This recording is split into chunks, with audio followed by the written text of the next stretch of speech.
The wind was howling, like something was hunting them. Snow hammered the windshield so violently that it sounded like the sky was coming apart at the seams.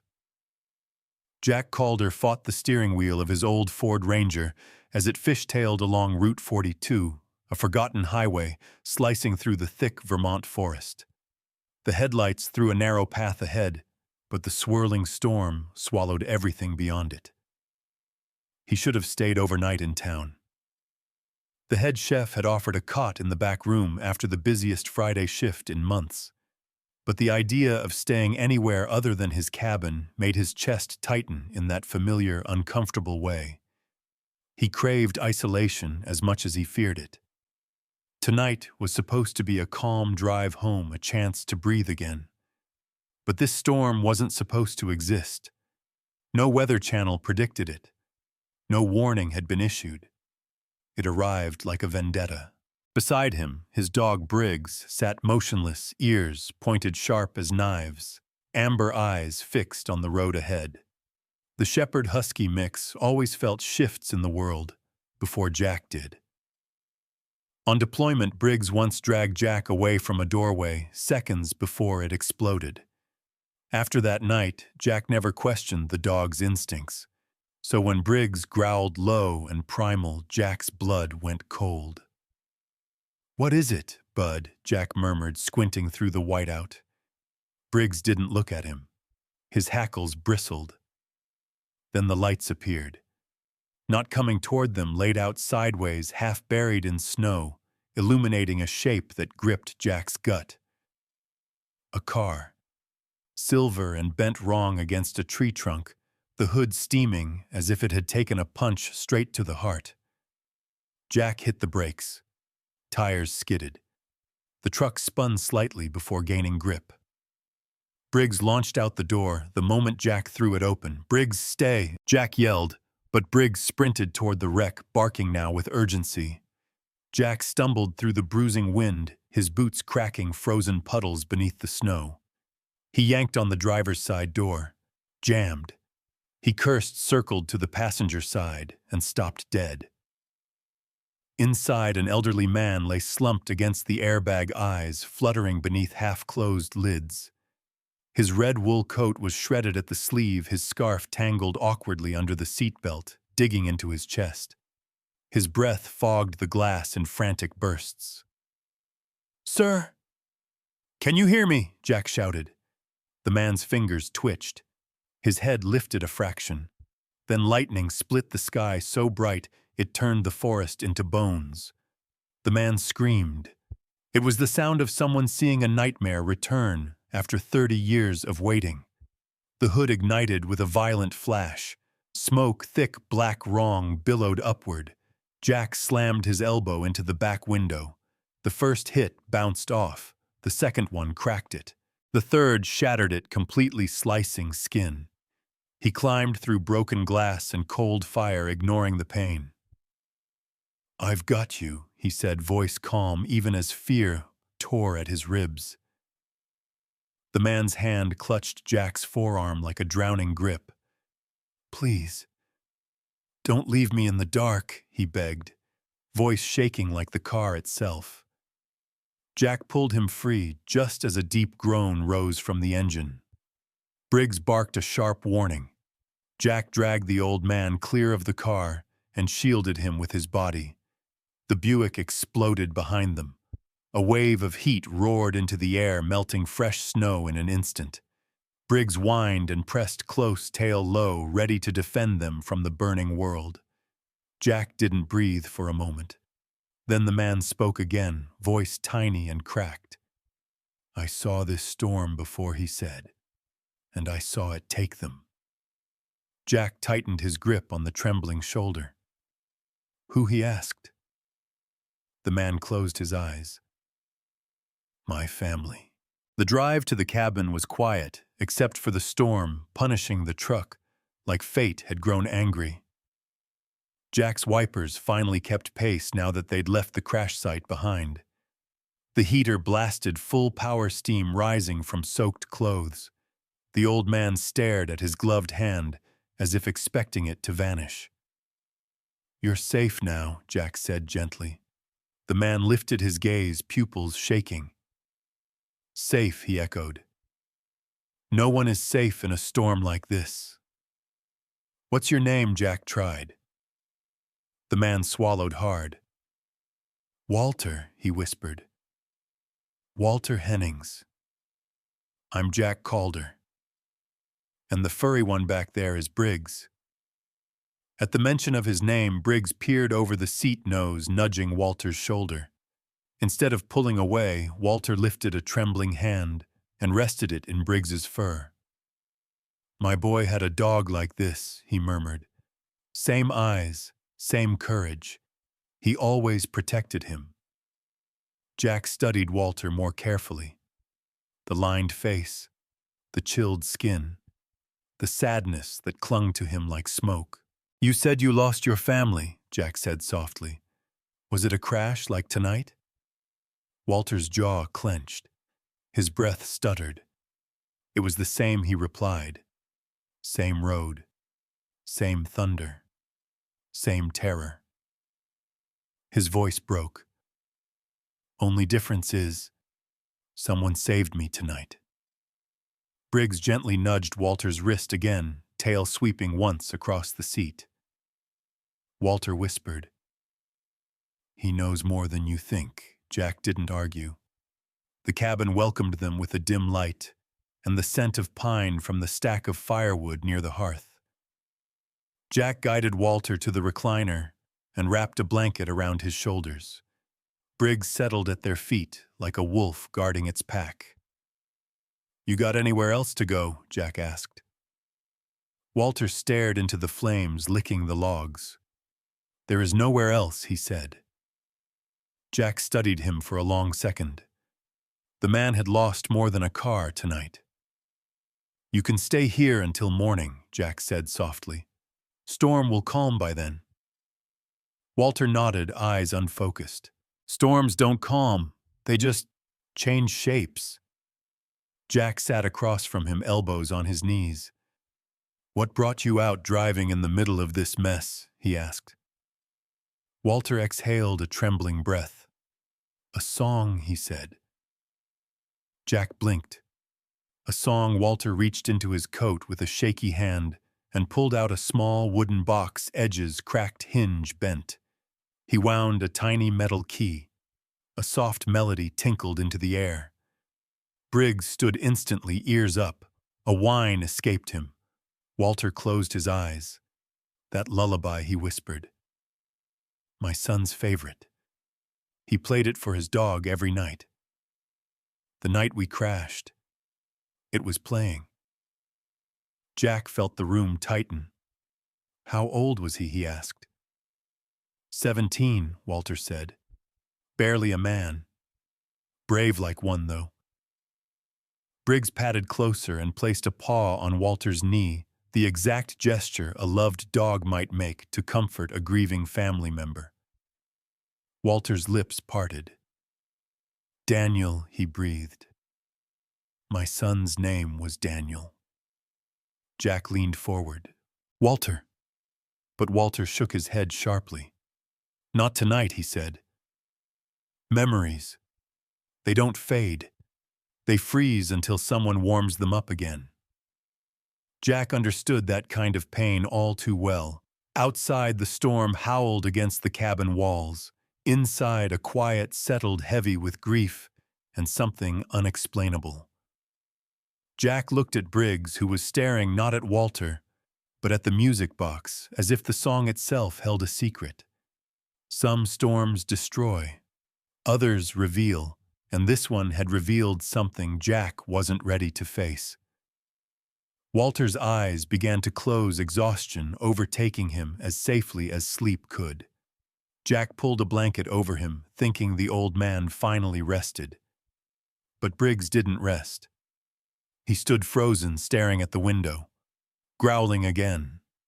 Because outside, beyond the snow and silence, someone was watching the cabin. The fire had burned low, casting a soft orange glow that danced across the log cabin's walls. Outside, the storm still raged, though its voice had lowered to a grumble, like a beast retreating into the woods after feeding. Inside, the silence felt almost holy, broken only by the occasional crack of the wood in the hearth. Jack sat at the kitchen table with his hands wrapped around a chipped mug of tea, staring at Walter Hennings as the old man slept upright in the recliner. Briggs lay curled at Walter's feet, alert, but still his amber eyes flicking between Jack and the window. Jack's instincts hadn't stopped buzzing since they got back. Something about the wreck, something about Walter, something about that music box. He sipped his tea. The moment lingered. Then Walter stirred. At first it was a twitch, just a hand shifting under the blanket. Then a low groan, and his eyes blinked open, like someone waking from a nightmare he hadn't yet escaped. "You're safe," Jack said quietly. "Fire's out." Snow's still coming down, but the worst of it passed. Walter didn't answer at first. He just stared into the fire, the lines of his face deeper than before. Then slowly he reached into his coat and retrieved the small wooden box again. The music box. Jack watched as Walter turned the rusted key on the side. The hinges creaked.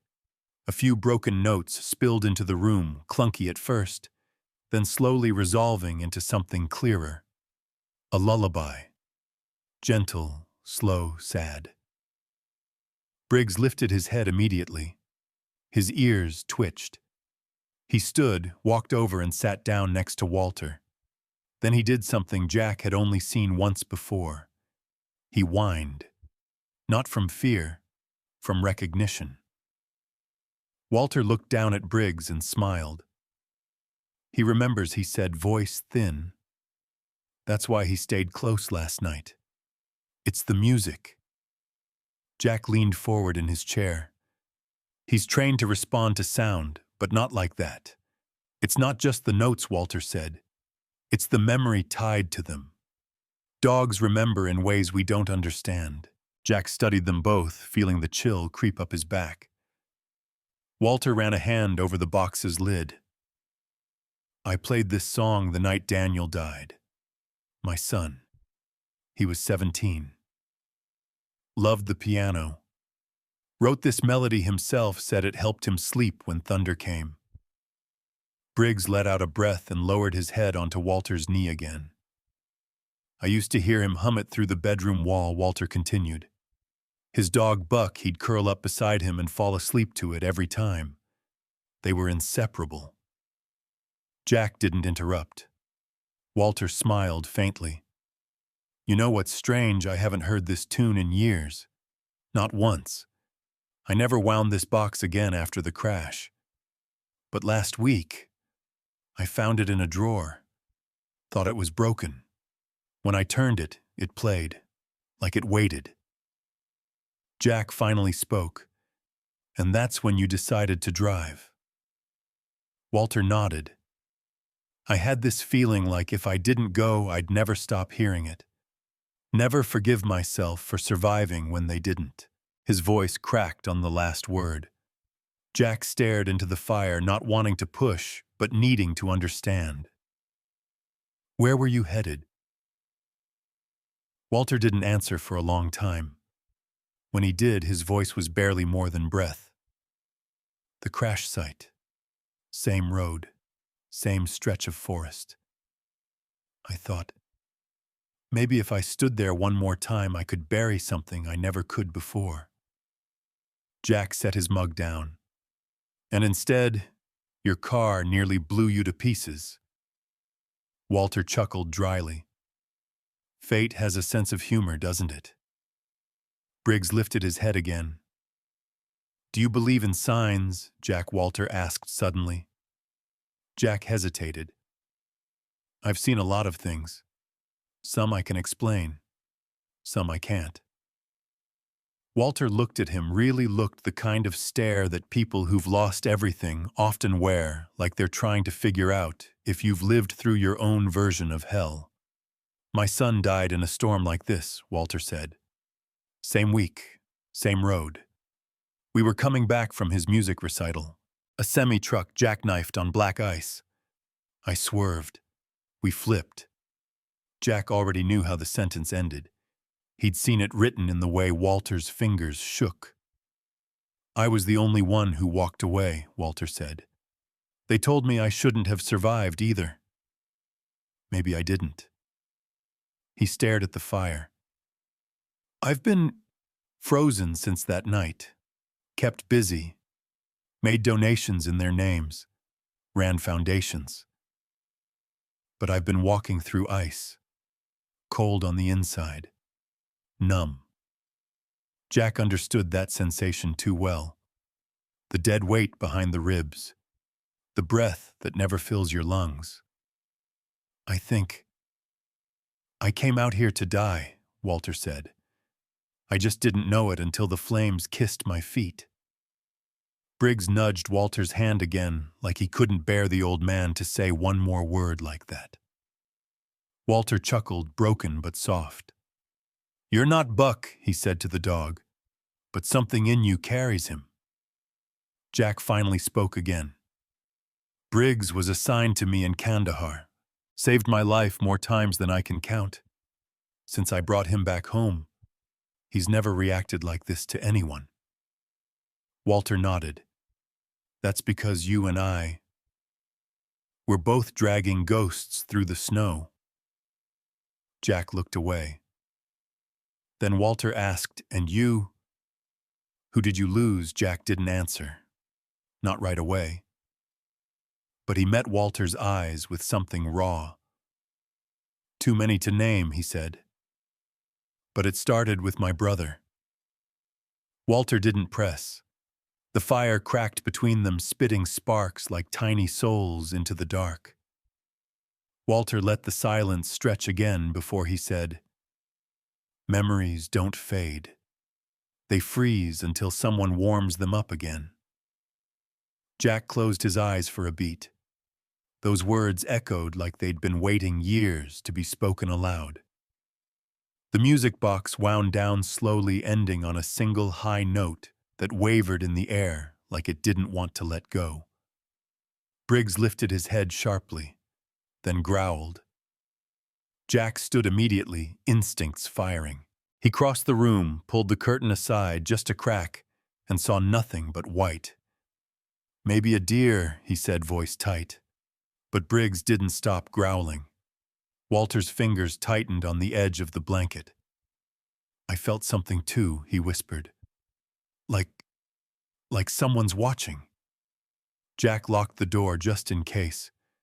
Briggs stayed near the window, and somewhere out in the dark, the snow fell quieter, softer, as if holding its breath. By morning, the storm had passed.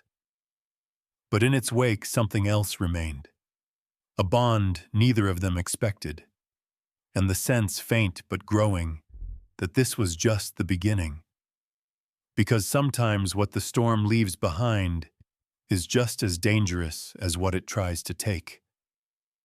And outside the cabin, half buried in the snow, a set of boot prints led toward the trees and did not return. The morning sun glared off the snow too bright after the storm's heavy silence. Jack squinted as he pulled into the back lot of Willow's table, his tires crunching over frozen slush. His body ached from the night before. Every muscle reminded him that dragging an old man from a burning car at 2 a.m. wasn't something he was built for anymore.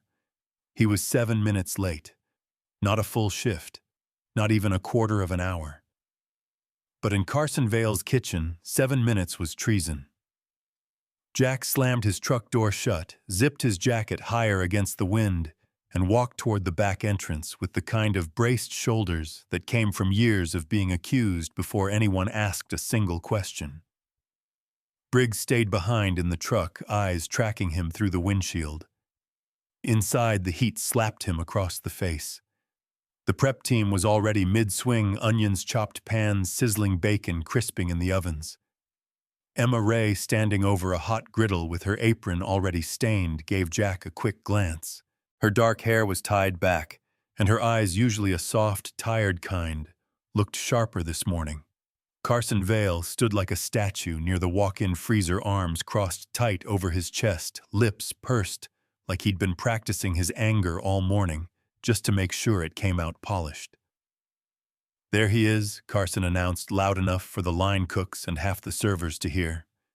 "The war hero coming in whenever he damn well pleases." Jack exhaled slowly through his nose. "You had 7 minutes to be here and you weren't." Carson walked forward, waving a spatula like it was a gavel. "You think I give a damn about your excuses? This is a business, not a therapy circle." "I was driving in last night's storm," Jack said, voice level. "There was an accident." Carson rolled his eyes. "Oh, here we go. I pulled a man out of a burning car." Jack continued, not louder, not angrier. "Just stating facts. His name is Walter Hennings. He nearly died. I brought him to my cabin because emergency services weren't responding." A pause. The kitchen went oddly quiet, save for the sizzle of bacon. Emma looked up. Someone near the sink whispered, "Wait." "Hennings." But Carson smiled, the kind of smile that smelled like cheap cologne and rotting ego. "You cooked for a man. That's not in your job description, Calder." "I didn't cook for him. I saved his life." "And I'm supposed to care," Carson snapped. "What I care about is reliability. If you can't get your act together, then you don't belong in my kitchen." Jack's jaw twitched, but he didn't flinch. Emma stepped forward. "Carson." "Not your business, Emma," he snapped without looking at her. "I think it is," she said, sharper now. "He's not lying." "You were there, no," she said. "But I saw the news this morning. Route 42 was shut down. 2 fire departments were dispatched to a vehicle fire. Same stretch he takes home every night." Carson turned red. He still didn't call in. "There was no service in the storm," Jack said. "You've lived here. You know that." But Carson was already done pretending. "Take off your apron, Calder. You're done." A wave of silence swept the kitchen. Emma's lips parted. "You're firing him." "He's been slipping for weeks," Carson said louder now, spinning the story in real time. "Late prep, missed orders, unfocused. This is the last straw." "That's not true," Emma said. "You want to join him?" She fell quiet, fists clenching at her sides. Jack pulled the apron over his head and folded it neatly. His hands were steady, but behind his eyes was something dark. Not rage, but the weight of betrayal. "A man can save a life," he said, "and still lose his own." He set the apron on the prep counter, nodded once to Emma, and walked out. No one stopped him. Not even Carson. Outside, the cold hit harder than it had before. Jack crossed the lot back to his truck. Briggs sat up the second he saw him, tail thumping once in the seat, before going still like he could sense something had gone wrong. Jack opened the door. Briggs leaned his head forward and let out a soft, gruff huff. "I know," Jack said, rubbing between his ears. "I shouldn't be surprised, but it still pisses me off." He got in, shut the door, and didn't start the engine right away. His hands sat on the wheel, still, thoughtful. Briggs rested his chin on Jack's thigh, then barked. Just once. Sharp, precise. It made Jack flinch. "Easy," he muttered. But Briggs was staring across the lot toward the restaurant, toward a small figure watching from the far edge of the back parking lot, a figure in a dark jacket holding something in his hands. Jack squinted. A phone. Someone was recording the truck, or maybe the plate. Maybe him. But the moment Jack made eye contact, the figure slipped away behind a dumpster and vanished into the snowy alley. Jack sat still for a long second, then turned to Briggs. You saw him too, huh? The dog grumbled, low and uncertain. Jack started the engine. They pulled out of the lot in silence, leaving behind the warmth of the kitchen and the stench of something more rotten than day-old grease. That night, back in the cabin, the fire was out, but Jack didn't light it. He sat at the table, staring at the darkness outside. The image of Carson's smug face still burned behind his eyes. Walter hadn't returned any of his calls. Jack figured the man was sleeping off trauma or simply too lost in his own storm. He took a sip of cold tea. Briggs, sleeping near the door, let out a low whine. Jack turned. A click. The motion light outside flickered on. Briggs stood growling deep in his chest. Jack walked to the window, pulled the curtain back, and froze. Footprints, fresh ones, leading up to the edge of the porch. No knock, but someone had been there, recently, and had stood for a long time. Watching. He stepped outside with a flashlight, but found nothing. Back inside, Briggs sniffed the air near the door, ears twitching.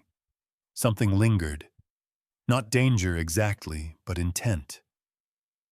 Jack didn't sleep much that night. And in the morning, when the snow had settled, he followed the tracks behind the cabin, where they vanished into the trees. He never found who made them. But something told him he was already in the middle of something much bigger than a car fire. And somewhere in town, someone was already rewriting his story. The next day, just before dusk, a small package arrived at Jack's cabin with no return address. Inside was a single item, a broken USB stick, and a note. One line typed, "He's not who you think he is." The USB drive clicked into place with a soft beep, and the old laptop screen flickered. Jack sat hunched over the wooden table in his cabin, the pale light of the monitor casting shadows on his face. Briggs lay beside him, motionless but alert. Outside, the snow had finally begun to melt, but the chill in Jack's bones had nothing to do with the weather. He stared at the folder that popped up, "Watch Me." There was only one file inside, a video time-stamped from just 3 nights ago, the night of the storm. He double-clicked. The footage was grainy but clear enough. A camera, likely from a backdoor security feed, showed the kitchen of Willow's table, the same kitchen he'd just been fired from. He fast-forwarded until Carson entered frame alone, carrying a clipboard.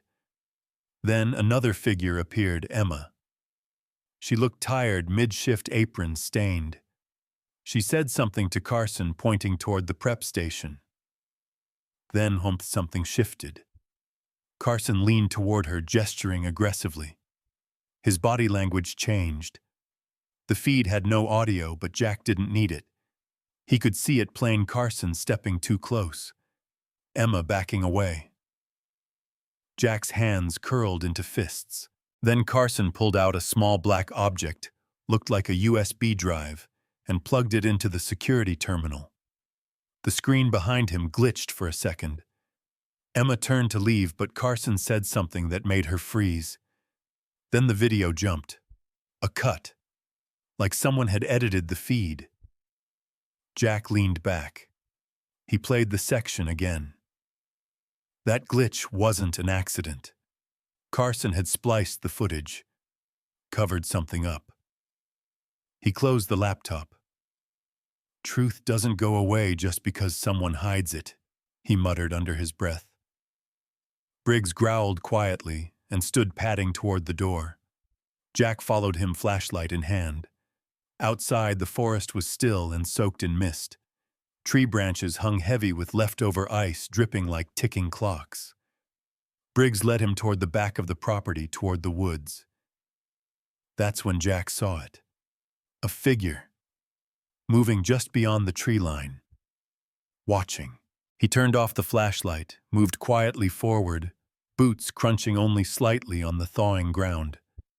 But by the time he reached the edge of the woods, whoever it was had vanished. Only tracks remained. Human.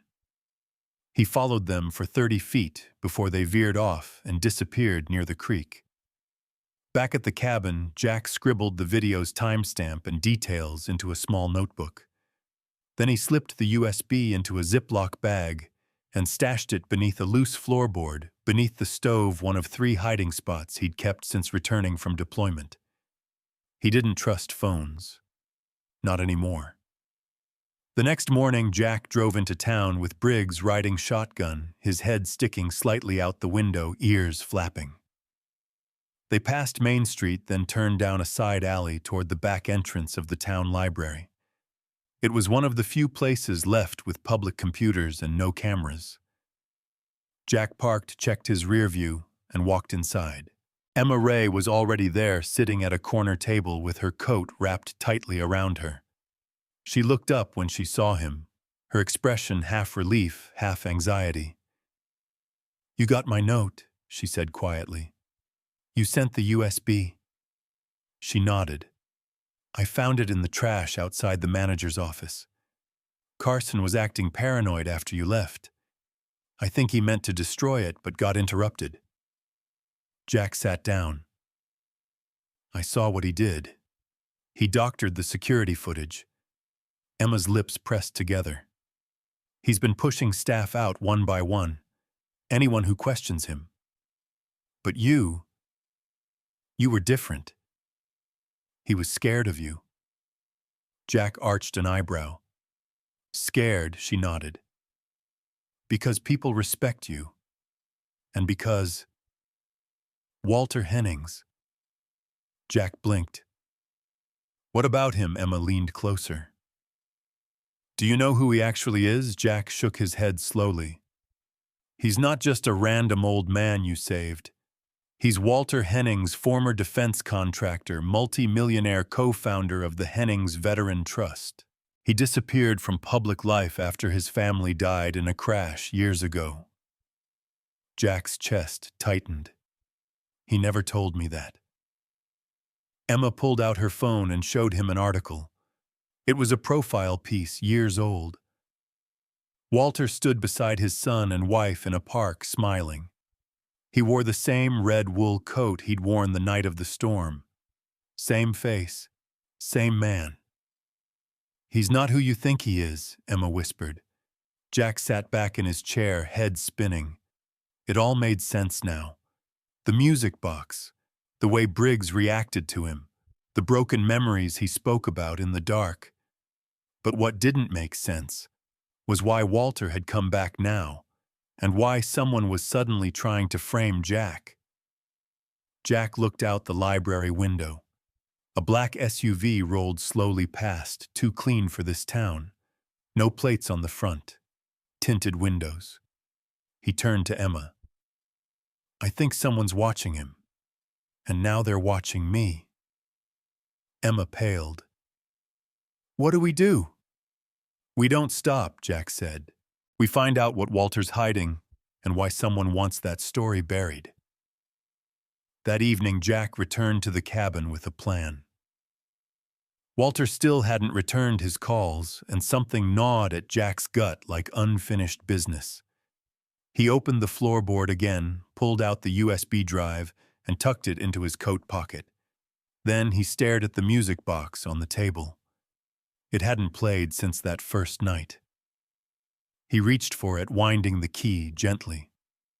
The gears clicked, and the lullaby began to play. Briggs stood up, tail stiff, staring again. Jack let the song continue, and then he heard it.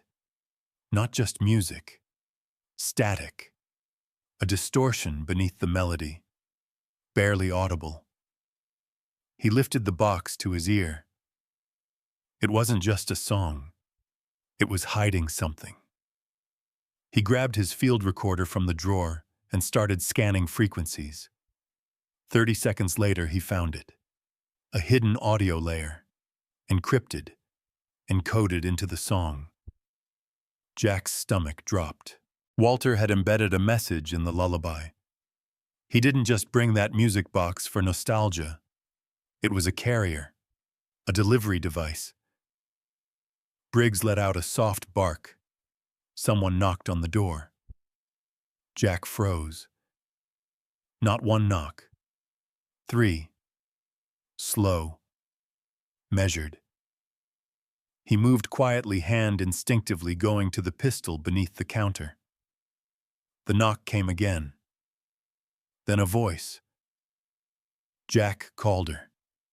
Jack stepped toward the door, but didn't open it. Who's asking? A pause. Then I'm a friend of Walter Henning's. He asked me to find you. Jack looked at Briggs, who was staring at the door tail, down alert, but not aggressive. What's your name? Jack called out. The voice answered, Caleb Knox. Jack opened the door a crack. The man on the porch wore a faded Navy corpsman jacket and held his hands out, palms visible. I'm not here to cause trouble, he said. But you're in it whether you know it or not. Jack opened the door. Caleb stepped in. Walter's missing, he said, and you're probably the last person who saw him. Outside, the night began to fall again. Inside, the music box wound down with a final note. The message was just beginning. The silence after Caleb's words hit harder than any knock. Jack stood motionless in the doorway, the winter air creeping into the cabin as the door remained open just enough for suspicion to hang there between them. Caleb Knox's eyes were steady, scanning the room, like someone who'd been trained to see what others missed. His stance was relaxed, but Jack recognized the tension beneath it, combat-ready calm. Walter's missing, Caleb said again. And you may be the only person who can help find him. Jack stepped aside and let him in. Briggs didn't bark, but he didn't relax either. He hovered near Jack's side, body, taut eyes locked on the newcomer. Caleb nodded at the dog. That's one hell of a shepherd. Best partner I've ever had, Jack said, closing the door. Now start talking. Caleb removed his coat and set it neatly on the back of a chair. Underneath, he wore a black long-sleeve shirt and a shoulder holster, no visible weapon, but the bulge under his arm told Jack he was carrying. I served with Walter's son, Caleb said as he sat. Daniel. Jack stiffened. You knew him, we were deployed together. I was his corpsman. Daniel was a quiet kid, talented, played piano in the rec tents. Walter visited once on leave. He brought that same music box with him, said it helped Daniel sleep in the desert. Jack nodded toward the table where the music box still sat. That box is more than it looks. Caleb's gaze darkened. I know. That's why I'm here. He reached into his inner jacket pocket and pulled out a slim, leather-bound notebook. Weathered. Its corners were fraying, the spine cracked from age. This belonged to Walter, Caleb said. He left it with me years ago, right after he disappeared from public life. Told me to hold on to it until he came back, or until something didn't feel right. Jack took the notebook and flipped it open. The first page was a sketch, 3 overlapping circles labeled Project Cressida Manticore and Echo Road. A triangle connected them in the center with a single word inside, Awaken. Jack turned the page. Notes, symbols, coordinates, diagrams of what looked like military schematics or encryption patterns, pages of them. It was a map of something Walter had been tracking for years. What is this? Jack asked. Walter was working with a private sector intel contractor, Caleb said. Post-retirement. He got pulled into something classified black project level. He said it started with a PTSD recovery program for vets, but it became something else. Jack leaned back in his chair. What does that mean? Caleb hesitated. They were experimenting. Behavior modification, neural mapping, audio-embedded memory triggers. Walter didn't realize what he was part of until it was too late. Jack's mind flashed back to the lullaby, the static, the hidden frequency. They were using the music, he said. Caleb nodded. Songs, tones, even rhythms encoded with subliminal data. When activated by specific triggers, they could manipulate mood memory recall, even induce paranoia or violence. It was supposed to help with trauma reversal. But someone saw other uses. Jack stood and began to pace. Walter lost his son. Then he went silent. And now he reappears in a storm with that music box, almost like he wanted someone to find him. He did, Caleb said. He didn't trust anyone in government anymore. But he knew someone like you, someone clean off the radar, might still do the right thing. Jack looked at him. Why me? Caleb hesitated, then pulled a folded piece of paper from his back pocket. Because he left this with me too. Jack unfolded it. A photo. Grainy. Black and white. It was Jack years ago in full uniform. Next to him, Daniel Hennings. He'd never seen the picture before. I don't remember this, Jack whispered. Maybe you weren't supposed to, Caleb said. You and Daniel overlapped for less than a week during training rotations. But it mattered to Walter. He told me once that if things ever went bad, you'd be the last person he'd trust. Jack felt the ground shifting beneath him. So what now? Walter's missing. Someone sent me a USB warning me about him. Carson at the restaurant's been manipulating footage. And there's someone creeping around the woods at night watching my place. You're not paranoid, Caleb said. You're being hunted. Jack's jaw clenched. Do you know the name Croft? Caleb asked. Jack blinked. That's the company that backed out of Walter's PTSD Foundation years ago. They didn't just back out, Caleb said. They absorbed the research, rebranded it under something called Project Manticore. Walter tried to blow the whistle. But after Daniel died, they had leverage. Jack's thoughts ran wild. What kind of leverage? Walter blamed himself for the crash. But there was something off about the reports, some inconsistencies. He told me he believed Daniel had been targeted. Jack sat again, absorbing the weight of it all. I think Walter came to finish what he started, Caleb said. To bury the past the right way. But he's not just running from ghosts. He's running from men who don't want the truth out. Jack looked toward the cabin windows, remembering the footprints in the snow, the figure in the woods. They've already found me, he said. Caleb stood and looked Jack dead in the eye. Then it's time to stop running. Briggs barked once from the door. Jack and Caleb both turned. Outside, a car pulled up. Not a black SUV, not unmarked. A familiar rusted sedan with one blue door. Emma. She got out holding something wrapped in an old t-shirt. She stepped onto the porch, quickly, eyes scanning the tree line, then knocked once. Jack opened the door. You need to see this, she said. Inside the cloth was a hard drive. I found it in Carson's office, Emma said. Hidden behind the dish machine. It's not the restaurant's system. Jack plugged it into his laptop. Dozens of files, some audio, some video, some locked with passcodes, but one folder stood out. Cressida Deep Storage. He clicked. Inside was a video. Walter, hooked up to wires, eyes half open, speaking. I thought I could control it, he said, voice shaky.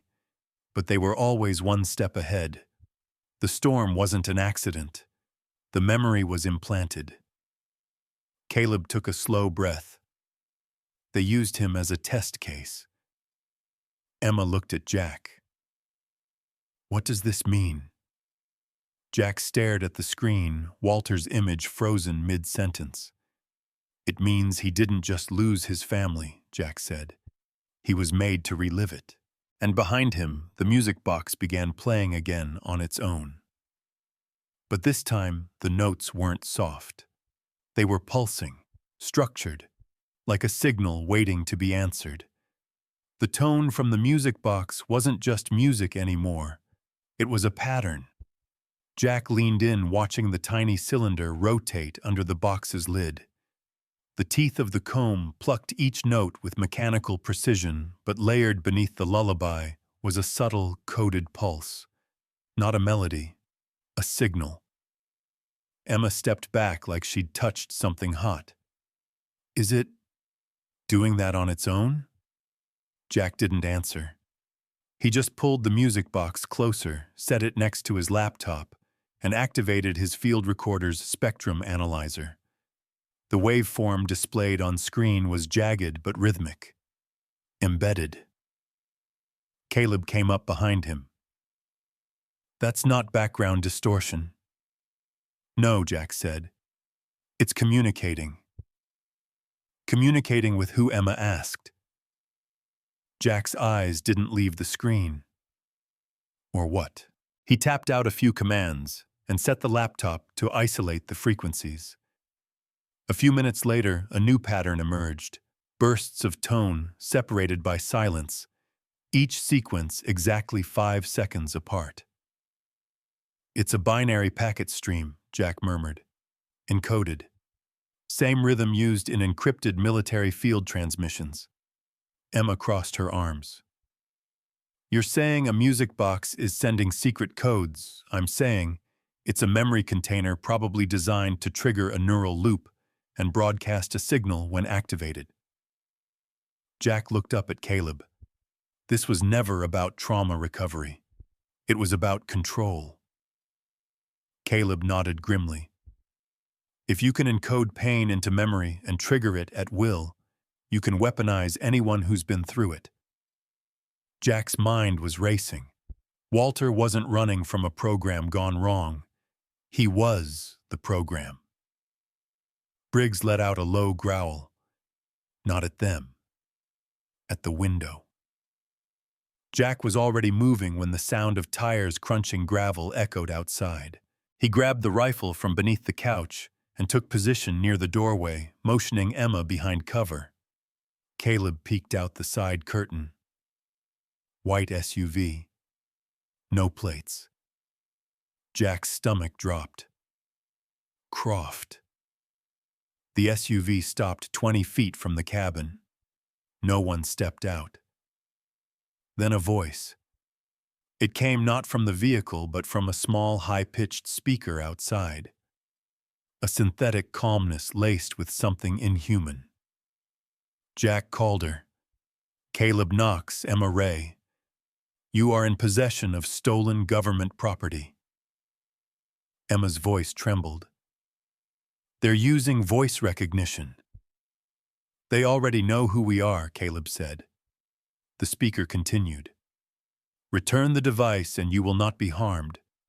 Refuse, and consequences escalate. Jack turned back to the music box. They don't want Walter. They want what he built. Caleb's hand hovered near his sidearm. They're not going to wait long. We need time, Jack said. Just enough to finish decrypting the drive. How do we stall an entire Black Ops team? Emma asked. Jack's eyes went to Briggs, then to the woods. We move. They exited through the rear fast and quiet, cutting through the dense forest behind the cabin. Jack knew these woods. Every branch, every dip. He led them along a narrow hunter's path down toward the stream that fed into an old ranger station long abandoned. They reached it in minutes. The building was half collapsed, its tin roof folded in like a kicked can, but it still had walls and it still had power from a small solar grid Walter had helped Jack install years ago when they barely knew each other. Inside, Jack booted up the backup laptop and connected the hard drive. Caleb watched the tree line, and Emma stood near the door, white-knuckling a flare gun they'd pulled from the survival kit. Briggs sat beside the laptop, staring at the screen like he knew what was coming. The decryption software finally kicked in. A progress bar appeared. 16 minutes. Jack rubbed his face, exhaustion setting in. If this works, we'll have the source code for Project Manticore, and maybe the names of everyone tied to it. Caleb cracked his knuckles, and enough to blow it wide open. But something in Jack's chest wasn't sitting right. He looked at the drive again.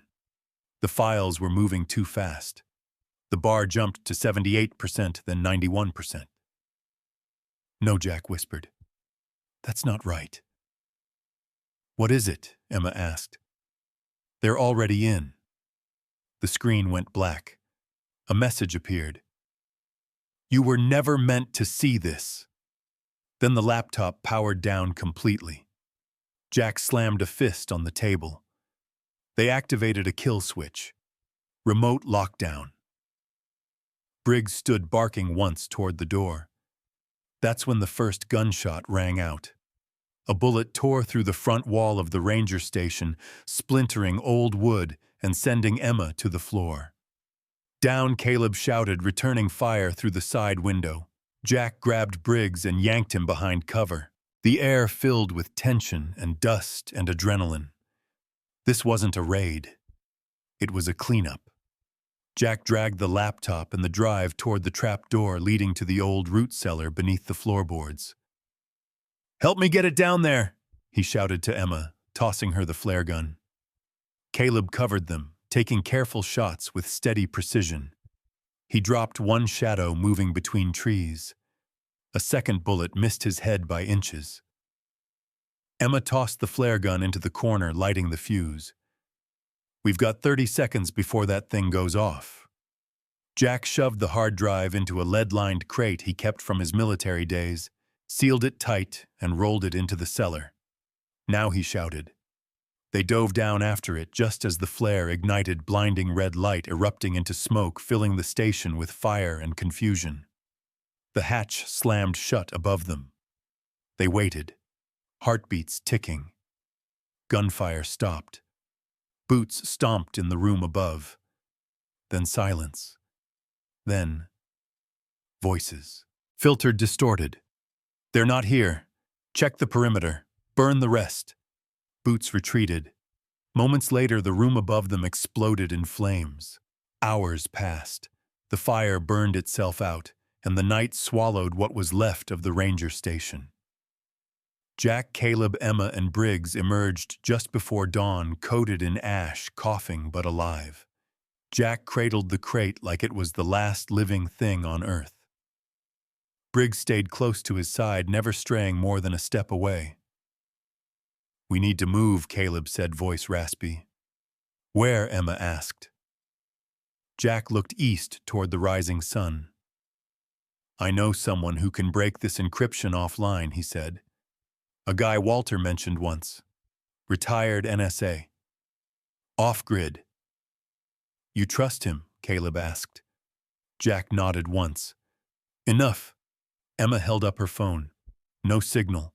They must have jammed the area. Even better, Jack said.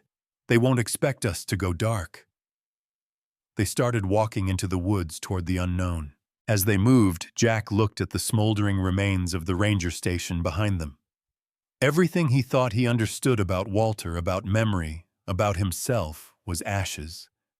But what they carried now was more dangerous than proof. It was a blueprint. Because you can erase a man's memory, but if he remembers who he was, you can't control who he'll become. The trail to Cold Ridge was half frozen, half mud, winding through miles of forest that hadn't seen traffic since the fire roads were decommissioned a decade ago. Jack kept to the tree-lined boots, crunching soft frost, Briggs trotting a few paces ahead like he knew exactly where they were going. Caleb brought up the rear, constantly scanning their six. Emma was quiet, wrapped in Jack's spare parka, eyes darting at every crack of ice beneath their feet.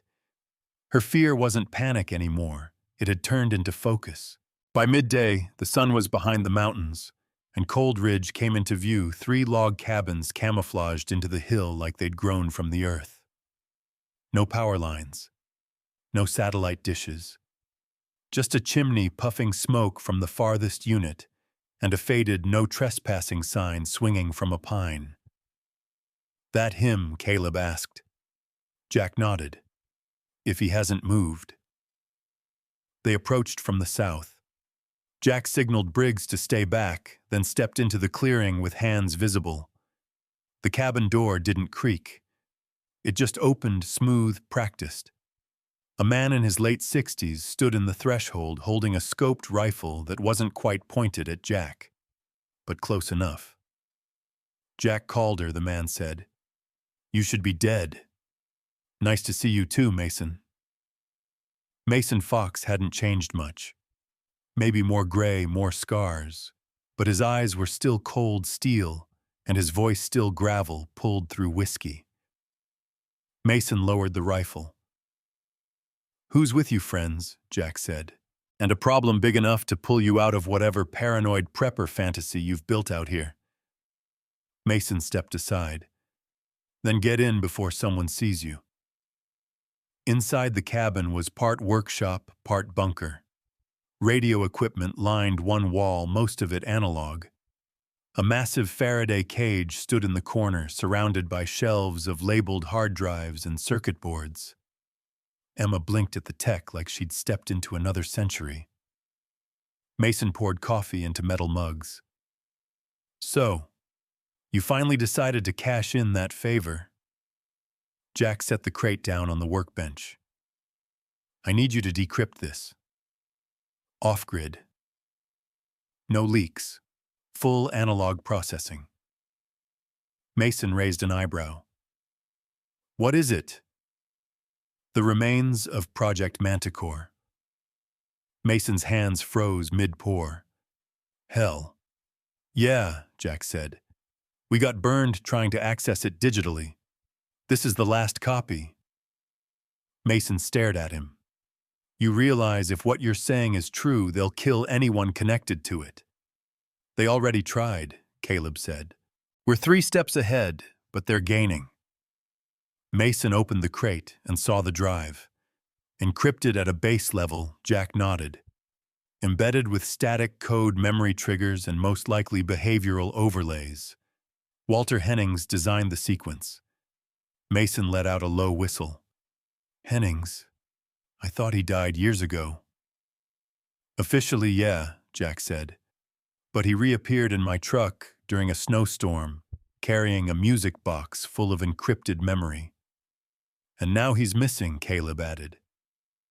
Mason stared at the drive like it was radioactive. "Give me 24 hours. No promises.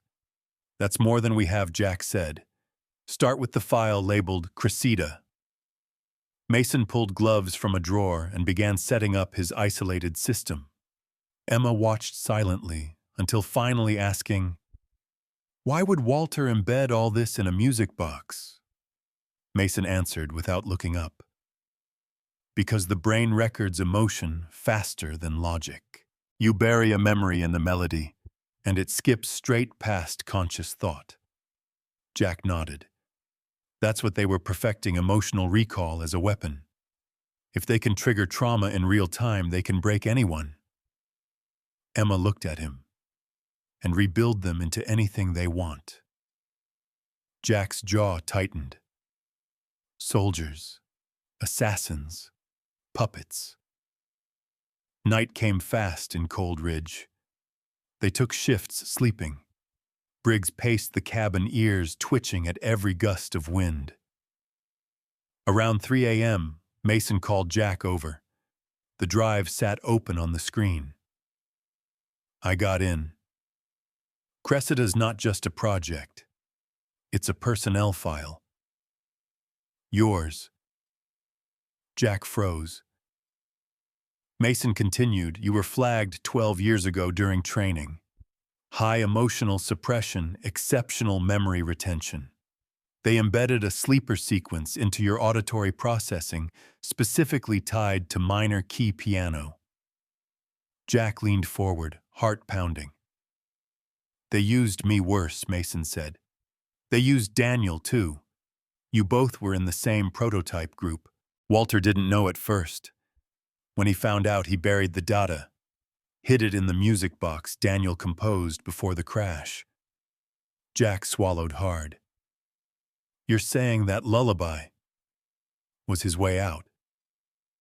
Mason nodded. A failsafe. A way to force the memory back if the sequence took over. Emma sat down slowly. Jack, the signal from the music box, it activated something. Didn't it? Jack rubbed his temple. Flashes surged through his mind, things he hadn't thought of in years. Training drills, unmarked rooms. A melody played through an earpiece over and over while he sat strapped to a chair. Yeah, he said quietly, and now I can't unhear it. Mason turned to him. You want the truth? There's more. He clicked open another file. Video footage, a dark room, a two-way mirror. Inside sat a younger Jack unconscious, being questioned by a man in a Croft security uniform. Electrodes on his temples. The man said, Subject 17 has been successfully overwritten. Trigger phrase encoded. Jack's stomach twisted. That's me. You were part of something bigger, Mason said, and you were never meant to remember. Caleb exhaled sharply. So what now? Mason pointed to one last file. A schedule, a map, and a list of names all flagged with red markers. One stood out, Isa Shepard. Emma leaned over Jack's shoulder. Who's that? Jack stared at the name like it had claws in his chest. She was my handler, he said, and my friend. She disappeared right before I left the program. I thought she went underground. Mason pointed to the red flag. She's scheduled to be terminated. 3 days from now. Location Camp Echo, Northern Montana. Caleb muttered. That's a Croft facility. No, Jack said. It's the facility. The center of the program. Emma looked at him. Are you saying we're going in? And Jack didn't blink. If we want to end this, we go to the source. Mason closed the laptop hard. You realize they'll be expecting that. Jack's voice was low but steady. Then we give them something they don't expect. Briggs barked once, sharp and focused, as if to punctuate it. Because now it wasn't just about survival. Now it was about taking back what had been stolen and saving someone who might still remember who they were before Croft turned them into a ghost. They didn't erase us. They just buried us. Now we dig ourselves out. Snow hit harder the farther north they drove. Not the light powder of Cold Ridge, but dense, wet flurries that coated the windshield in seconds and swallowed sound like a vacuum. Jack gripped the wheel tighter as they climbed toward the remote borderlands of Montana, where maps got vague and fences turned invisible. Caleb sat up front with the satellite schematics tracking elevation changes and side trails. Emma rode in the back with Briggs's head in her lap, her fingers absently scratching behind his ears. She hadn't said much since they left Mason's, but Jack could feel the questions burning inside her. No one needed to ask the biggest one. What if it's already too late? Camp Echo didn't show up on any GPS. It was a Cold War facility originally owned by the Department of Energy, decommissioned in the 90s, then repurposed under a Croft shell company 5 years ago. It sat in a valley surrounded by pine forests and snow-blasted cliffs. No roads led straight to it, only off-grid trails known to locals, and even fewer who'd dare trespass. Jack slowed the SUV to a crawl. We ditched the vehicle in half a mile, he said. From here on, we go silent. Caleb nodded and checked his gear. Emma tightened her coat and looked to Jack. You really think Isa's still alive? I don't know, Jack said. But if there's even a chance... She's more than a name to you, Emma said softly. Jack didn't answer, because Emma was right. They moved under cover of dusk. Snow muffled their steps, and the world turned blue and gray as light bled from the sky. The woods thinned as they approached the perimeter. Jack signaled a halt and dropped to a crouch beside a boulder overlooking the facility. Camp Echo wasn't big, maybe 5 buildings total, all low profile and lined with green tarps and chain-link fencing. But the lights were sharp, unforgiving. There were guards, towers, drones, and one central structure that dipped underground, the processing center. Looks like they upgraded, Caleb muttered, scanning with binoculars. Thermal cameras on every entry point. They're expecting trouble. Jack pulled out the blueprint Mason had given them. It showed a disused maintenance tunnel beneath the northern cliff wall, sealed off years ago, but still intact structurally. That's our way in, Jack said. We cut across the ice bed circle through the lower basin and breach from the backside. And if they see us, Emma asked. They won't, Caleb said, because we're ghosts tonight. Jack slid his rifle onto his back and looked at them both. This isn't just a rescue. If Issa's alive, she holds the key to how they programmed us. And if she's not... He didn't finish the sentence. Emma did. Then we end what they started. They moved fast across the basin, sticking to the shadows where the cliffs cast jagged silhouettes. The cold bit deep. Every breath steamed. Briggs moved in near silence, nose twitching, ears sharp. They reached the tunnel entrance, half buried in snow and overgrown with thorns. Caleb yanked free the rusted gate while Jack pried loose the old steel lock. Inside, the air was thick with mildew and time. Pipes ran along the ceiling. Frozen water trickled down the walls. Emma gagged slightly. Smells like death. It might be, Jack said, leading them down the narrow shaft. The ground sloped gradually until it leveled into a concrete corridor lit by a single flickering bulb. At the far end was a door. Beyond that, Camp Echo. Jack stopped. This is it, he said. We don't come back the same. Caleb checked his pistol. We never were. Emma pulled her scarf over her mouth and nodded. Let's finish it. The door creaked open into a storage bay filled with old medical crates, gurneys, and data cabinets. The hum of fluorescent lights buzzed from overhead. Everything was clean but not new. Sanitized. Sterile. Jack led them down a hall lined with empty cells. One by one, he peeked through the narrow slits. Nothing. Then they heard it. Faint. A voice. He doesn't remember. He wasn't supposed to remember. Jack froze. He turned to the last cell. Inside sat a woman hunched over, hands cuffed to the table. Pale skin, cropped hair, eyes hollow but fierce. Issa, Jack whispered. She turned her head slowly.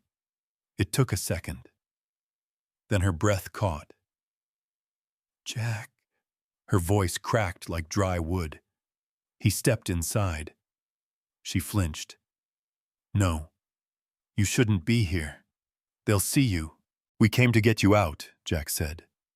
No. No, you don't understand. She shook her head, panicked. They wanted you to come. You were the trigger. Emma stepped in beside him. She's not making sense. Issa looked up at them both, then to Briggs. Her face softened. They used you to find me. What are you talking about? Jack asked.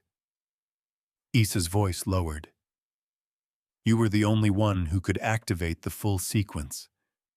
Croft embedded your code into the music box. They knew you'd follow it. And when you found me, they'd have both keys, Caleb finished grimly. Jack's heart pounded. Keys to what? To the full archive, Issa said. Manticore wasn't about control. It was about replication, building a digital consciousness from trauma imprints. They didn't just overwrite us, they copied us. Jack stepped back. Wait. You're saying they cloned minds? Isa nodded slowly.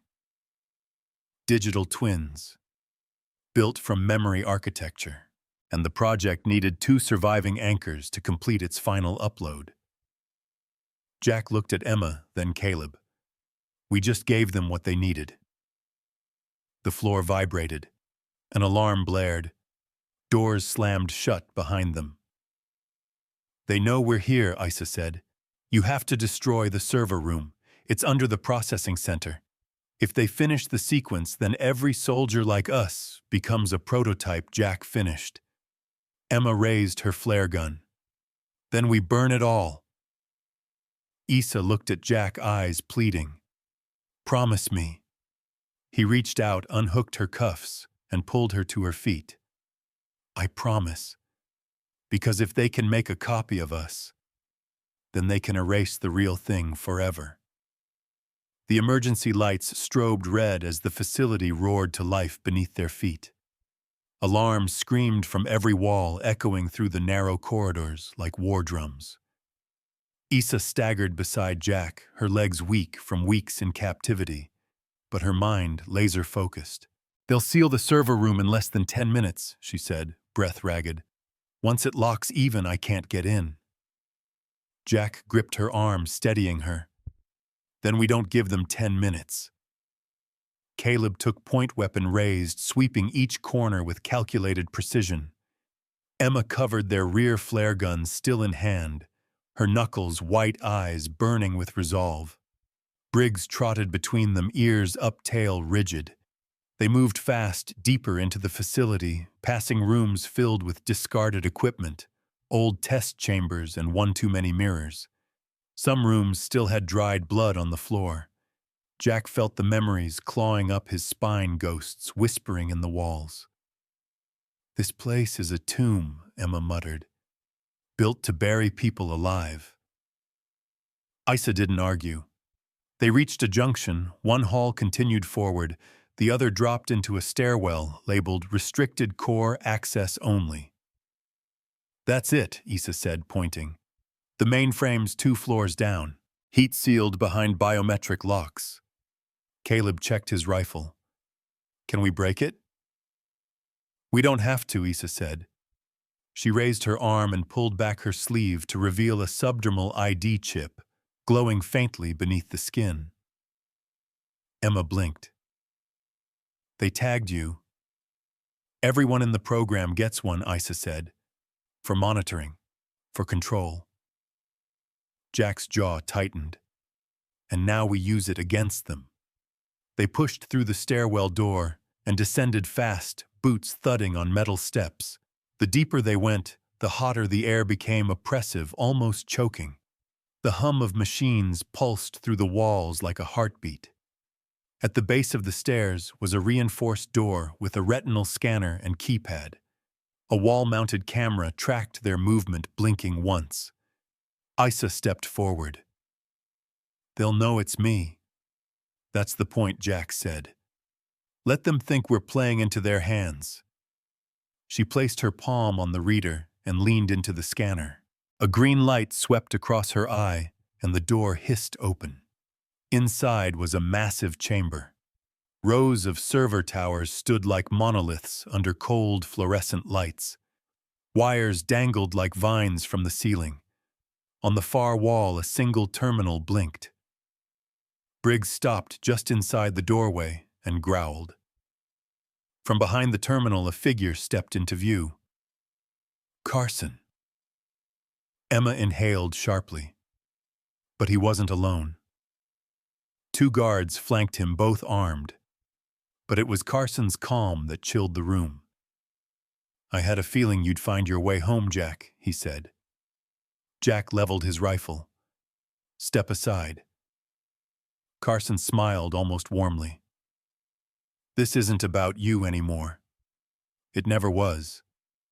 You're just a vessel, a means to an end.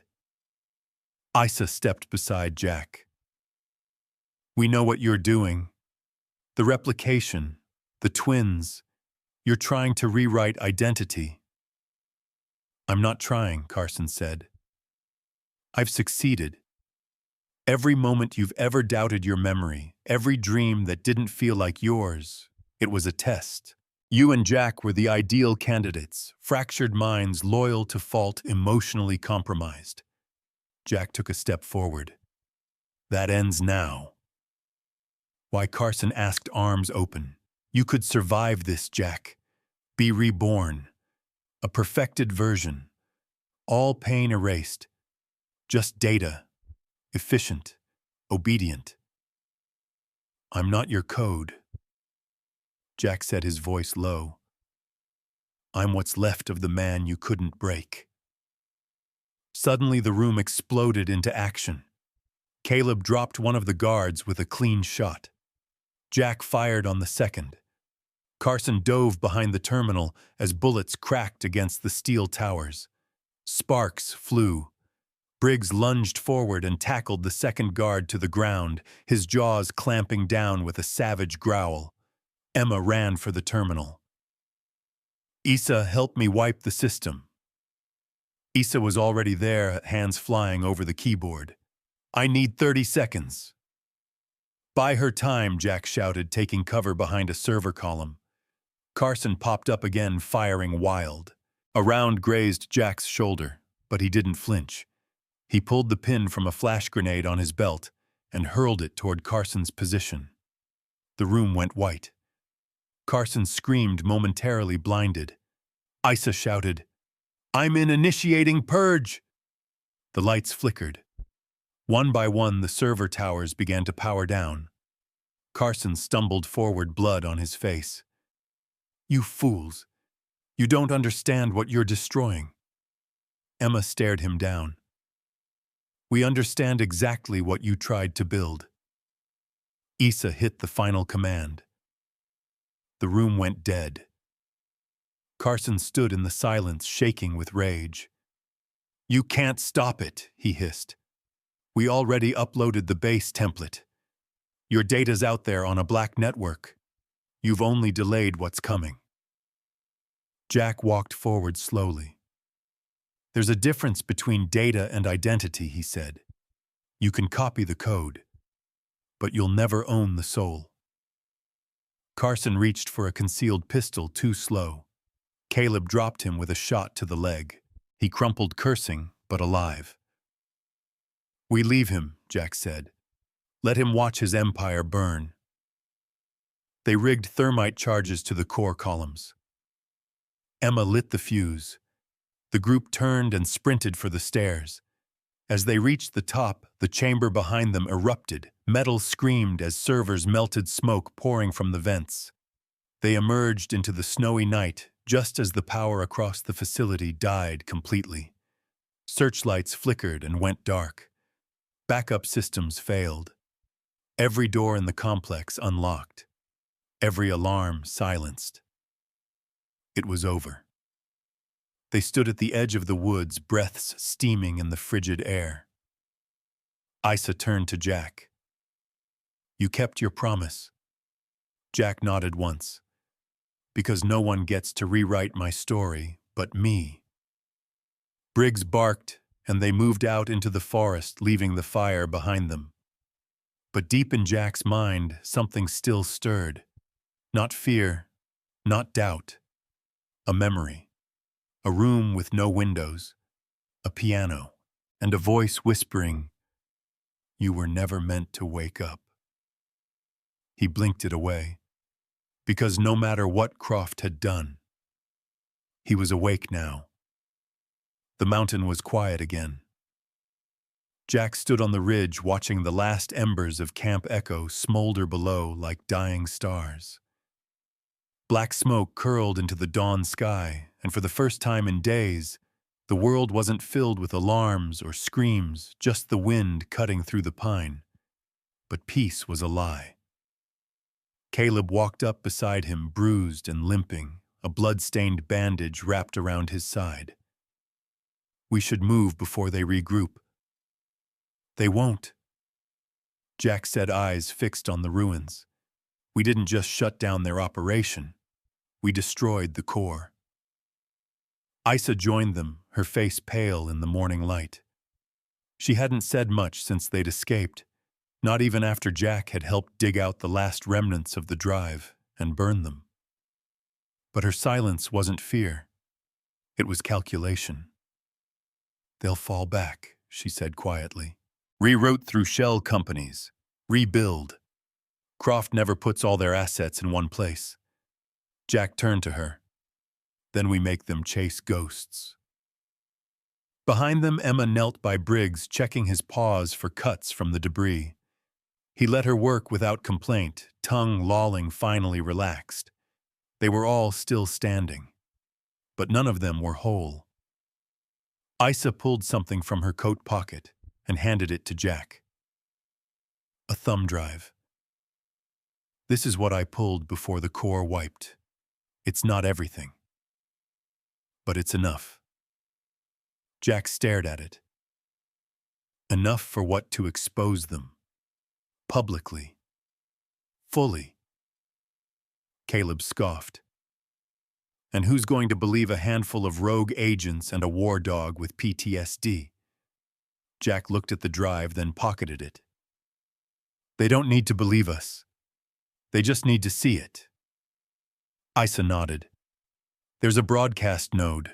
Old intelligence frequency. Mason helped build it when he went underground. Shortwave encrypted global. Emma stood. So we're leaking it? No, Jack said. We're flooding them with it. Caleb raised an eyebrow. You're talking full signal hijack. Jack looked at Isa.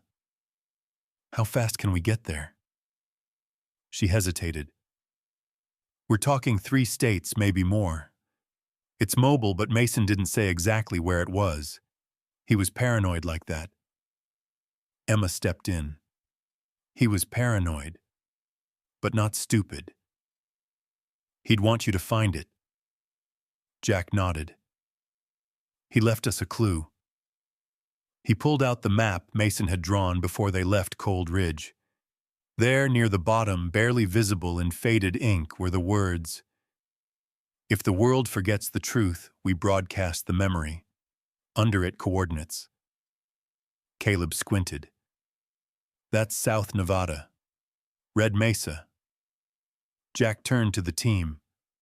We head there next. Get the data out before Croft rebuilds, before they rewrite the narrative. Isa's jaw clenched. They've already started erasing files. I saw the flags before I left. Every agent tied to Manticore. Every death reclassified. Every living trace marked for termination. Emma stepped forward, eyes hard. Then we stay alive long enough to finish this. They hiked down from the ridge as the morning stretched wide across the snowy peaks. By noon, they'd reached their SUV half buried in snow, but intact. Briggs hopped into the back like nothing had changed. As Jack sat behind the wheel, a familiar feeling clawed at the edge of his thoughts. Not fear, not adrenaline. Recognition. Like something forgotten was fighting to return. He pressed a hand to the side of his head. Jack, Isa asked. But the voice wasn't hers. It was inside him. Faint. Protocol Echo 17. Execute stream. Memory block unlocked. Jack blinked rapidly. He saw a flash himself, younger, seated in a chair in a white room. An operator stood across from him. Remember this moment, the operator had said. Because if you do, it means we lost. The memory vanished. Jack gripped the steering wheel. Drive, he said. Now. They pulled onto the snow-covered road tires, spinning briefly before catching. Caleb checked the mirrors. Talk to me. What did you see? Jack stared at the road ahead. They built fail-safes. Not just in our behavior, but in our memory, he said. If we recover too much too fast, the system tries to override it. Emma's face paled. They booby-trapped your mind. Issa nodded grimly. All of ours. It's why I can't remember where I grew up. Why Daniel forgot his mother's face. They tore out what made us human and replaced it with instruction sets. Caleb slammed his fist against the dashboard. We're not programs. We're not their machines. No, Jack said. But they think we still are. He looked at Issa. That's why we don't just leak this. We make it personal. Issa tilted her head. How Jack's voice hardened. We tell our stories. Every piece. Every scar. Every truth they tried to erase. Emma nodded slowly. We use what they buried against them. Because memory isn't just data, it's rebellion. That night they stopped outside a trucker town near the Utah border, taking shifts at a roadside motel, too cheap to be watched. Jack couldn't sleep. He sat outside the room staring at the stars bleeding through light pollution. The drive felt heavy in his pocket more than evidence. It was the last link to who Daniel had been and what Walter had sacrificed. Issa joined him. Daniel believed in you, she said. I didn't remember him, Jack admitted. Not until that box played. You weren't supposed to. That was the cruelty of it.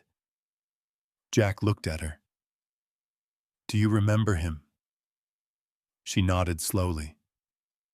He played music when the lights went out at base.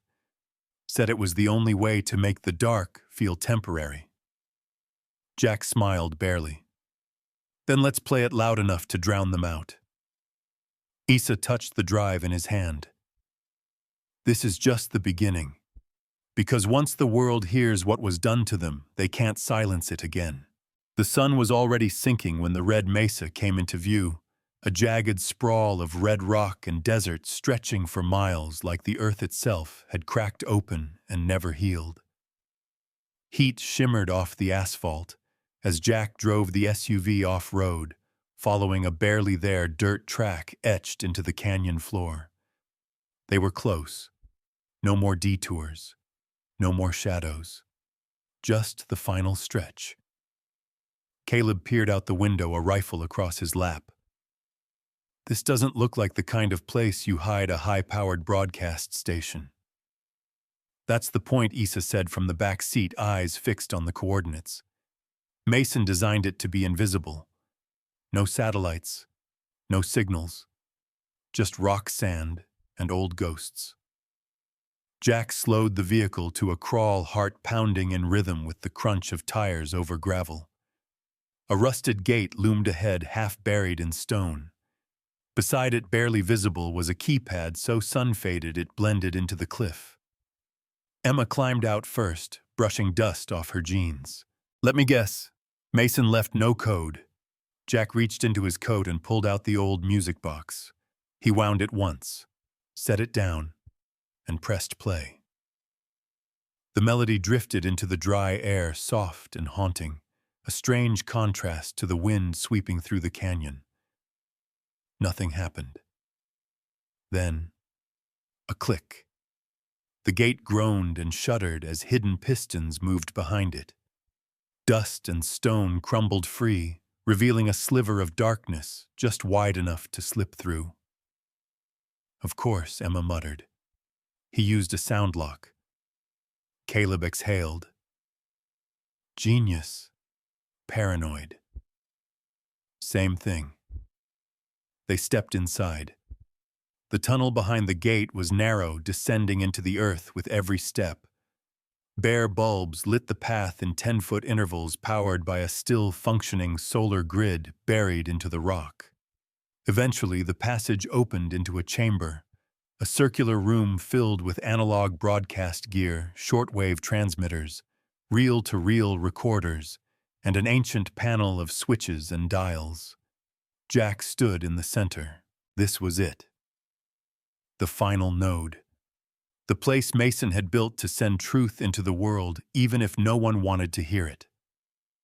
Issa approached the main console and ran her hands across it like a pianist reconnecting with her instrument. This is all offline. It'll need to be hard-patched. And once we start, there's no stopping it. Good, Jack said. We're not stopping. Emma joined him, holding the drive tightly. Are we sure about this? Once it's out there, we don't get to hide anymore. Caleb stepped up beside her. We haven't been hiding since Cold Ridge. Briggs sat at Jack's feet, watching everyone with alert eyes, tail flicking once like a metronome. Jack looked at Issa. Patch it in. She connected the drive to the main processor, flicked a row of switches, and started the boot-up sequence. Old machines whirred to life. Tape reels spun. Lights blinked like the heartbeat of something ancient waking up. Once we go live, we have 5 minutes before every agency with ears starts triangulating our signal, Issa warned. Maybe less. That's all we need, Jack said. The broadcast initialized. A waveform appeared on the central monitor. Emma read the screen. Live frequency 18.5 MHz. Wideband. Wide enough to hit every resistance channel on the planet, Issa said. We're talking journalists, ex-military, foreign intelligence, dark web leaks. If they're listening, they'll hear us. Then give them something worth hearing, Jack said. Issa pulled a headset over her ears, took a breath, and hit record. This is Agent Issa Shepard, former operative Black Class, Project Manticore survivor. Her voice carried through the speakers, raw but steady. If you're hearing this, you were never meant to. What I'm about to tell you will sound like conspiracy until you realize it's your own memory they tried to take from you. Jack watched the signal strength rise. Issa continued. For years, the Croft Security Corporation has operated above government oversight, hijacking research from classified military projects. They created a system to weaponize memory itself. Not just erase it, but rewrite it, to copy minds, duplicate consciousness, break people into programmable shells. Caleb monitored the satellite feed. We've got 3 pings already. Germany, Thailand, New Jersey. They're listening. Issa's voice didn't shake. Every name they erased, every body they buried, every family they tore apart. It's all in this broadcast. This data dump includes classified field logs, video evidence, neural schematics, and memory implant procedures used on civilian populations. Emma's fingers flew across the keys, opening the floodgates. Files streamed into the signal, encrypted videos, documents, GPS locations, names of the dead. The world was being shown the truth in real time. Then Issa said the line that hit Jack like a bullet.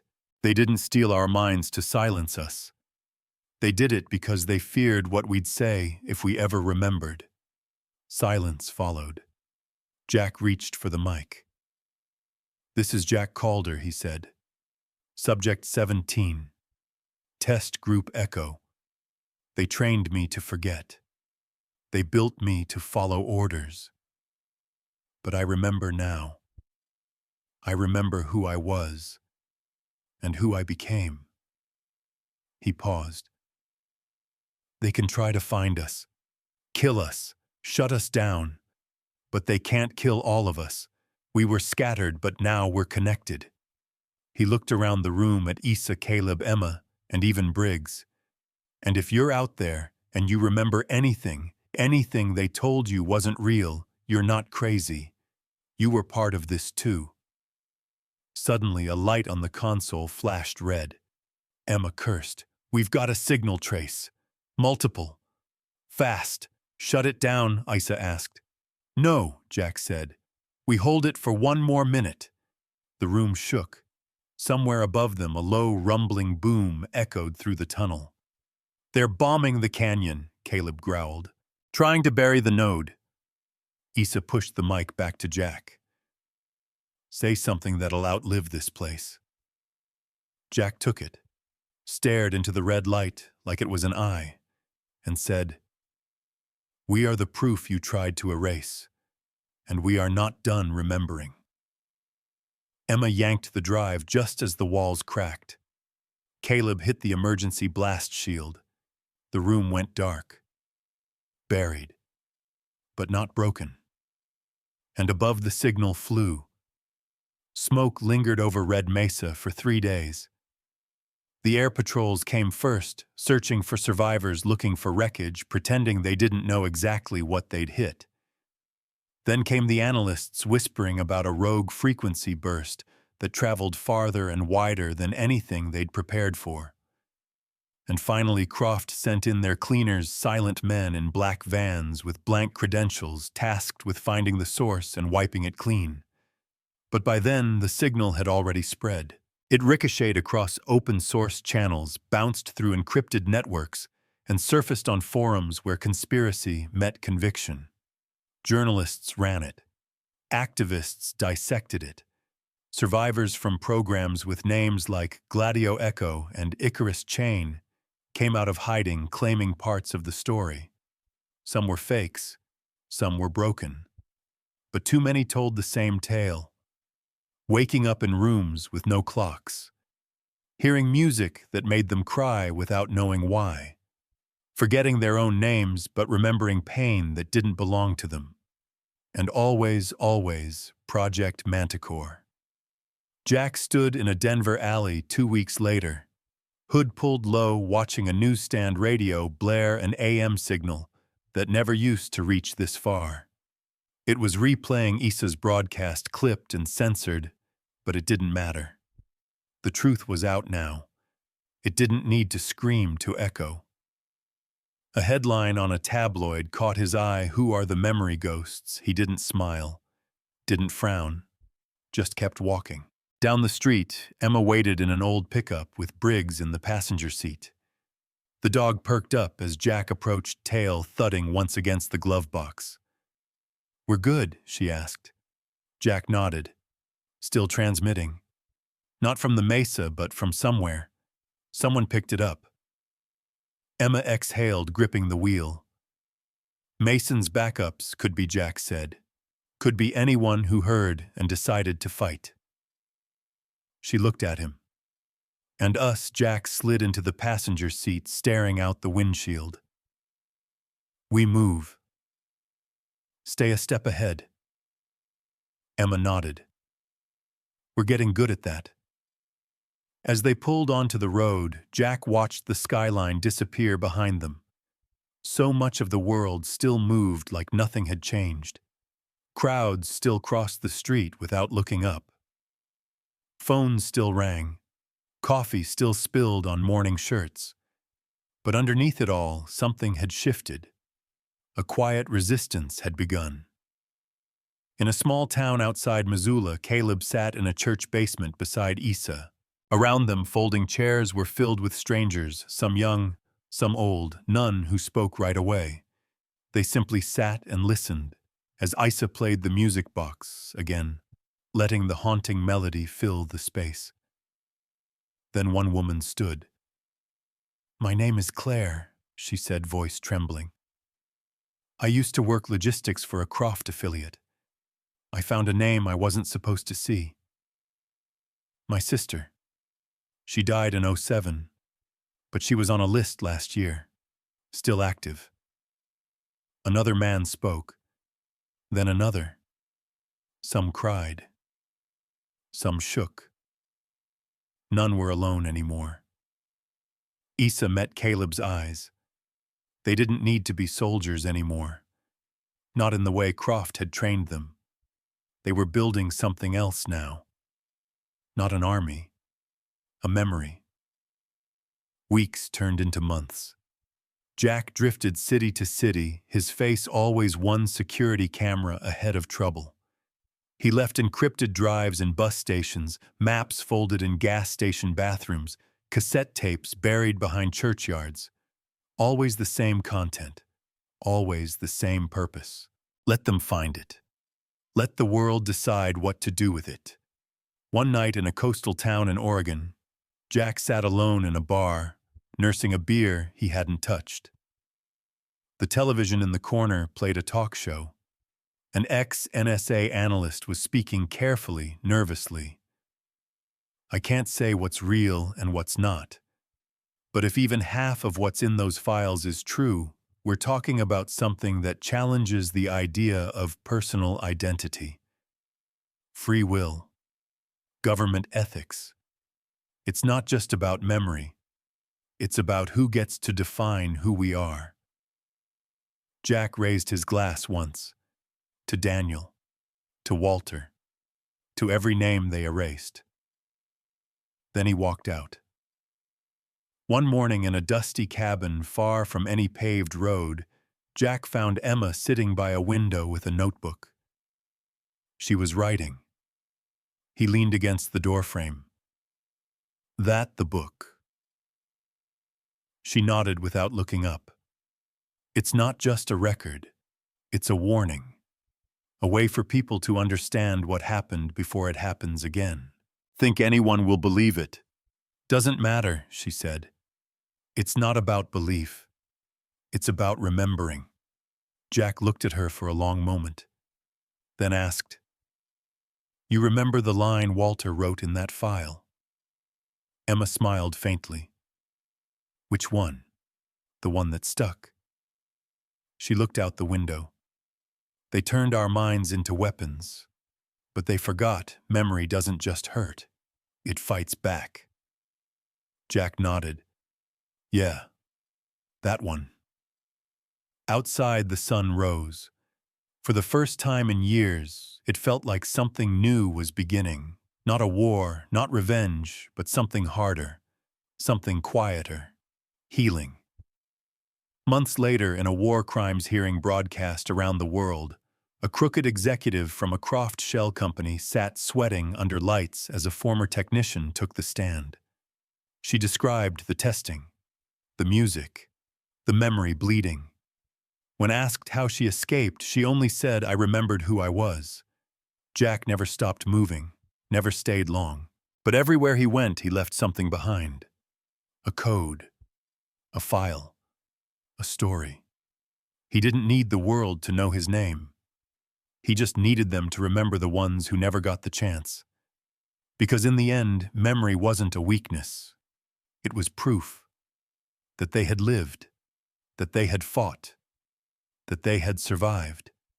And no matter how deep Croft buried the truth, no matter how many minds they rewrote somewhere in the corners of the world where silence used to reign, a voice would always rise. We were not erased. We were awakened. And they'd never sleep again.